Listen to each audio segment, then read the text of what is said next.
नमो भगवते वासुदेवाय। तो आज हम लोग जो है श्रीमद् भागवतम के इस तृतीय स्कंद के 6वें अध्याय का हम लोग 37 श्लोक लेते हैं। एकांत लाभम वचसो नुपुंसाम सुश्लोक कमल गुणवादमाहु श्रुतेश्च विद्वद्भिरूपकृतायाम कथा सुधायामुपसंप्रयोगम। तो इसमें बता रहे हैं कि कल हम लोगों ने किस तरीके से जाना था कि हमें अपना जितना यथामति यथासुतम, जैसा जितना हमने सुना है अपने गुरुओं से, अपने प्रामाणिक गुरुओं से, तो उसको हमें आत्मसात। अब जैसे हम लोग कहते हैं कि कथा सुन ली, तो केवल सुनना ही नहीं सफिशिएंट है, उसको आत्मसात करना। जो भी कुछ हमने सुना है उसको आत्मसात करना, और आत्मसात तक सीमित नहीं रहना। ये नहीं कि हमने सुन लिया तो हम शांत रह जाए, नहीं। हमें भगवान के रूप गुण महिमा की जितना सुना है उतना ही हमें और लोगों को भी भगवान के बारे में बताना है। तो आगे कह रहे हैं कि एकांत लाभम बत्सो निपुंसा, यानी कि मानवता का सर्वोच्च जो कहते नहीं है सिद्धिप्रद जो लाभ होता है, वो मानवता का किससे होता है कि उसके कार्यकलाप, जो व्यक्ति है, हर कर्ता के जो कार्यकलाप हैं वो कैसे है।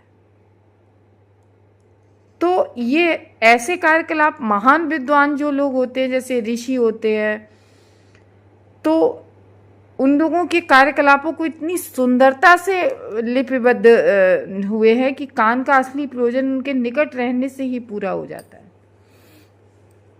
तो हमें कान दिए गए हैं, और कान का क्या हमें प्रयोजन बनना चाहिए कि श्रवणम, क्योंकि कानों के द्वारा जब हम भगवान की कथा, रूप, गुण, यश, लीलाओं को सुनते हैं तो वो हमारा जो हमारा हृदय है उसको वो कथा सुधायाम सुप्रयोजम, क्या होता है उसका प्रयोजन, उसका असली उद्देश्य पूरा क्या होता है कि ऐसे दिव्य संदेश रूपी, यानी कि किसके, भगवान की जो कथाएं हैं, अमृत रूपी कथाएं हैं, उनको सुनना ही हमारे कानों का जो है विशेष प्रयोजन होना चाहिए।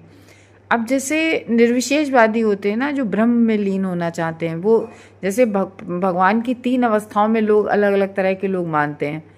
ब्रह्म, दूसरे तरह के लोग परमात्मा के रूप में मानते हैं, तीसरे भगवानेति, ब्रह्मेति परमात्मेति भगवानेति। तो ये जो निर्विशेषवादी लोग होते हैं, ये लोग ब्रह्म को मानते हैं, जो जिसको नहीं कहते हैं कि एक ब्रह्म ज्योति होती है, उसी में लीन होना चाहते हैं, वो लोग उसको मानते हैं। तो इसलिए वो लोग क्या करते हैं, भगवान के कार्यकलापों को सुनने से भयभीत रहते हैं। अब आप कहो क्यों भयभीत रहते हैं? एक्चुअली में क्या है, उनकी सोच क्या होती है कि वो ब्रह्म ज्योति को ही सब कुछ मानते हैं। वो सोचते हैं कि अगर हम कथा सुनेंगे, भगवान के रूप, गुण, यश, लीलाओं को सुनेंगे, तो वो ये भी बात में हम माया में पड़ जाएंगे। उनका ये सोचना रहता है। वे सोचते हैं कि ब्रह्म के दिव्य पद से प्राप्त होने वाला सुख ही जीवन का चरम लक्ष्य है। वो केवल उसी को जीवन का चरम लक्ष्य मानते हैं, ब्रह्म ज्योत को। वे सोचते हैं कि हर एक का कार्य, चाहे वह श्री भगवान का ही कार्य क्यों ना हो, भगवान के हम लोग क्या सुनते हैं, भगवान की लीलाओं को सुनते हैं ना। भागवतम में आता है कि भगवान ने किस तरीके से गोवर्धन पर्वत को मारा, भगवान ने किस तरीके से राक्षसों को मारा, भगवान किस तरीके से भगवत भक्तों की रक्षा करते हैं। तो वो सोचते हैं कि भगवान के कार्य भले भी भगवान के ही कार्य हों, लेकिन लौकिक होते हैं, वो उनको भौतिक मानते हैं, जबकि भगवान, भगवान का नाम, भगवान के कार्य सब दिव्य होते हैं। किंतु इस श्लोक में जो सुख का भाव व्यक्त किया गया है कि सुख किस में मिलता है, वो बिल्कुल अलग तरीके का है, क्योंकि वो परम पुरुषों के कार्यों को बतलाता है कि परम पुरुष के कैसे कार्य होते हैं। एकांत लाभम वत्सो नुपुंसा श्लोक कौमार्य गुणवादमा। तो जिनके उन गुण वादम, यानी कि जिनके गुण दिव्य होते हैं, क्योंकि श्री भगवान के गुण तथा उनके कार्यकलाप एवं उनकी भगवान की लीलाएं, ये भक्तों की चर्चा का विषय होता है। हम सब लोग भगवान की रूप, गुण, यश, लीलाओं का वर्णन करते हैं कि नहीं करते? भक्तों के ये चर्चा का विषय होता है, भगवान के रूप, गुण, यश, लीलाओं को सुनना और कहना।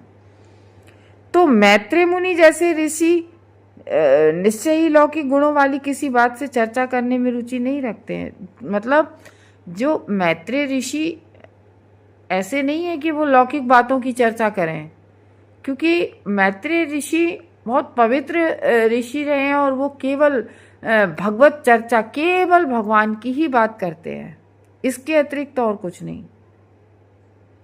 तो भी वो क्या कहते हैं कि दिव्य साक्षात्कार की सर्वोच्च जो सिद्धिप्रद अवस्था होती है वो भगवान के कार्यकलापों की चर्चा करना होता है। तो भगवान के जो कार्यकलाप हैं, भगवान के, उनकी चर्चा करनी चाहिए। इसलिए जो श्रील जीव गोस्वामी हैं वो लास्ट में इस निष्कर्ष पर पहुंचते हैं कि भगवान के जो दिव्य कार्यकलापों से संबंधित कथाएं हैं तो क्या है, वही कैवल्य सुख है। कैवल्य सुख की दिव्य अनुभूति से बहुत परे है। तो भगवान के इन दिव्य कार्यकलापों को महर्षियों ने इस प्रकार लिपिबद्ध किया है, महर्षियों ने लिखा है कि उन कथाओं को सुनने मात्र से ही, भगवान की जो रूप गुण असलीलाओं की कथाएं हैं उनको सुनने मात्र से ही मनुष्य साक्षात्कार को प्राप्त होता है। देखो, व्यक्ति बर्फ में तपस्या करता है, आत्म साक्षात्कार के लिए न जाने कितनी कठिन तपस्याएं करता है व्यक्ति, लेकिन यहाँ पर कितनी आसान विधि बताई है कि केवल भगवान की कानों से भगवान की रूप गुण लीलाओं को श्रवण करने से ही वो व्यक्ति आत्म साक्षात्कार प्राप्त कर लेता है। और इस तरीके से क्या है, भगवान की अगर जो सुनी है रूप गुण यश लीलाओं को, तो उससे हमारे कानों का प्रयोजन सिद्ध हो रहा है। कान जो हैं वो हमारे पवित्र हो रहे हैं, क्योंकि कानों के द्वारा जब हम सुनते हैं कथा और वो हृदय में जाके हृदय को पवित्र करती है जो भगवान की कथाएं हैं। और जब हम किसी से कथा के बारे में, भगवान के रूप गुण यश लीलाओं के बारे में बोलते हैं तो हमारी जीभ का सदुपयोग हो रहा है। और यही जीभ चाहे हम वो कहते नहीं है, इस जीभ को चाहे तो इंद्रिय तृप्ति में लगा दो, इंद्रिय तृप्ति खाने पीने में, चाटने में लगा दो, चाहे इसी जीव को बुराई करने में लगा दो, भौतिकवादी प्रजल्प करने में लगा दो, चाहे इसी जीव को भगवान की सेवा में लगा दो। तो श्रीमद् भागवतम ऐसा ही एक महान ग्रंथ है और इसकी विषय वस्तु को सुनने सुनाने मात्र से जीवन की सर्वोच्च सिद्ध अवस्था प्राप्त हो जाती। तो जो इसकी विषय वस्तु है, सुनने और सुनाने मात्र से, मतलब क्या, कितनी मतलब आसान विधि कह रहे हैं कि श्रीमद् भागवतम को केवल सुनना चाहिए या सुनाना चाहिए, साफ स्पष्ट शब्दों में लिखा है। देखो वो कौन थे, गोकर्ण थे और उनका भाई क्या था, धुंधकारी था। तो फिर धुंधकारी वो बहुत वैसे किस्म का भूत बन गया था। अब उसकी मुक्ति कैसे हो धुंधकारी की, क्योंकि उसने बहुत गलत कार्य किए थे अपने जीवन में। तो उसके लिए उसके गोकर्ण, उसके भाई ने उसको कथा सुनाई। तो और जब भागवतम पूरी हुई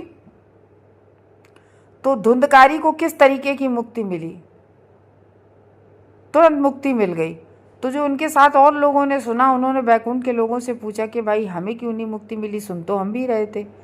तो वही बात है ना कि सुनने, केवल सुनने मात्र से नहीं, सुनकर मनन करना उस पर, या मतलब ये होता है जैसे हम नाम जप कर रहे हैं, नाम भगवान का नाम ले रहे हैं, लेकिन हम नाम तो मुंह से ले रहे हैं लेकिन कान से वो नाम नहीं सुन रहे, दिमाग कहीं और चल रहा है।